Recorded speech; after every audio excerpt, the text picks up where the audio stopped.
Selamat pagi teman-teman sebaya. Selamat datang di podcast BK Sebaya. Ruang edukasi dan tempat cerita yang pastinya aman dan nyaman untuk kita semua. Halo teman-teman semuanya, senang sekali bisa bertemu kalian di episode kali ini. Saya Nadia Medina Anugrah. Dan saya Cintana Ramadhani. Semoga teman sebaya selalu bersemangat untuk menjalani aktivitas sekolah hari ini. Betul sekali. Nah, di episode kali ini kita akan membahas topik nih yang sangat dekat dengan kehidupan sehari-hari di sekolah, yaitu mengenal diri dan mengelola beban pikiran di usia remaja seperti kita saat ini. Wow, topik yang sangat menarik ya Kak, terutama menjelang ujian dan banyaknya tugas yang kadang membuat kita kewalahan ya Kak. Nah, oke, sebagai konselor sebaya Kak, sering nggak atau pernah nggak Kakak dengar teman-teman cerita Kak, kayak mereka tuh merasa lelah secara mental, entah karena tugas, tuntutan akademik, atau bahkan sampai dinamika pertemanan. Wah, kalau kesah seperti ini sering saya dengar kok teman-teman.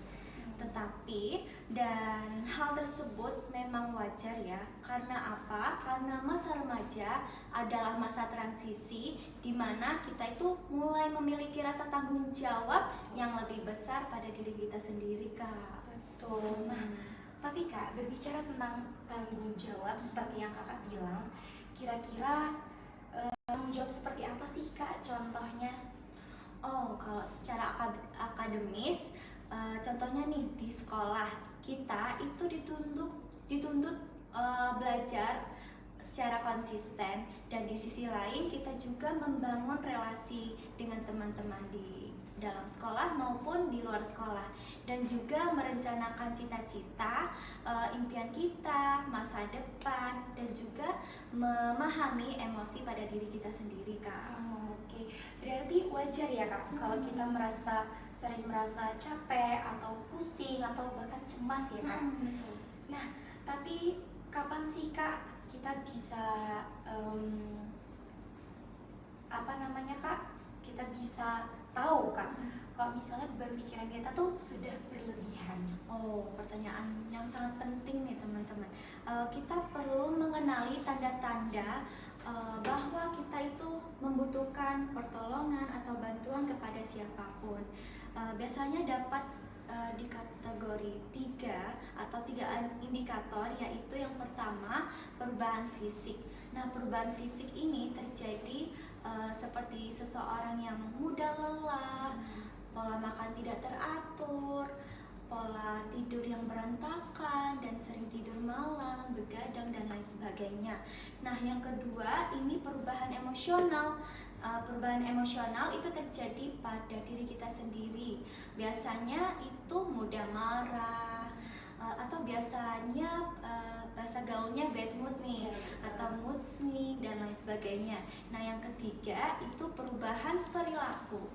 Nah, perubahan perilaku ini pasif ya, perubahan yang sangat negatif. Karena apa?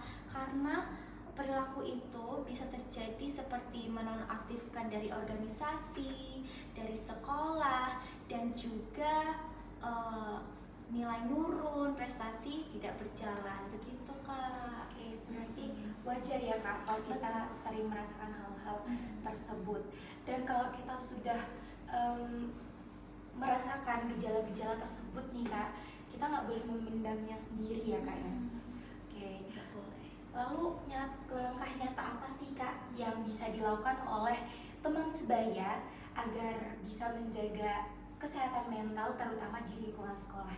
Oke, ada beberapa hal yang sederhana banget nih teman-teman yang bisa kita lakukan bersama, yaitu yang pertama, memanajemen waktu dengan baik atau time management. Kalian bisa susun skala prioritas sekolah, kerjain yang paling mendesak, deadline mendekat, agar tugas-tugasnya tidak menumpuk di akhir waktu. Nah, yang kedua itu menerapkan istirahat yang berkualitas.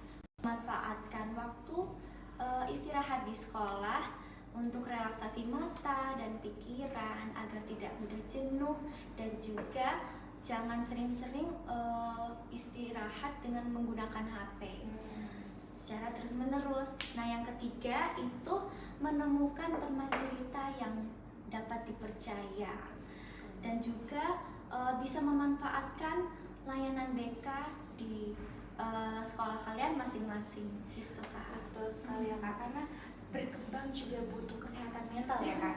Kita boleh ambis, boleh belajar, tapi kita juga butuh istirahat ya Kak.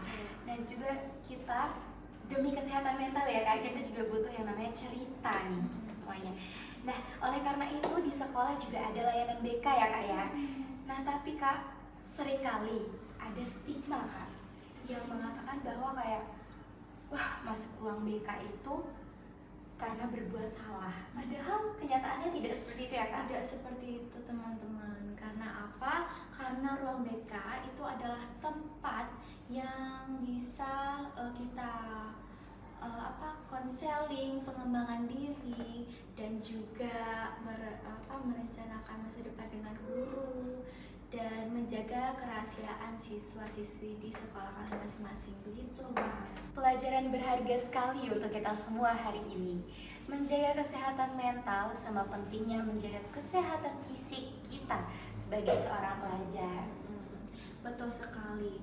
Ingat nih teman-teman, bahwa meminta bantuan atau pertolongan itu bukanlah tanda kelemahan kita, melainkan bentuk keberanian untuk merawat diri sendiri. Betul sekali. Nah, bagi teman sebaya yang membutuhkan teman cerita atau ingin melakukan konseling sebaya, jangan ragu untuk menghubungi tim konselor atau mengunjungi ruang bimbingan dan konseling sekolah kita.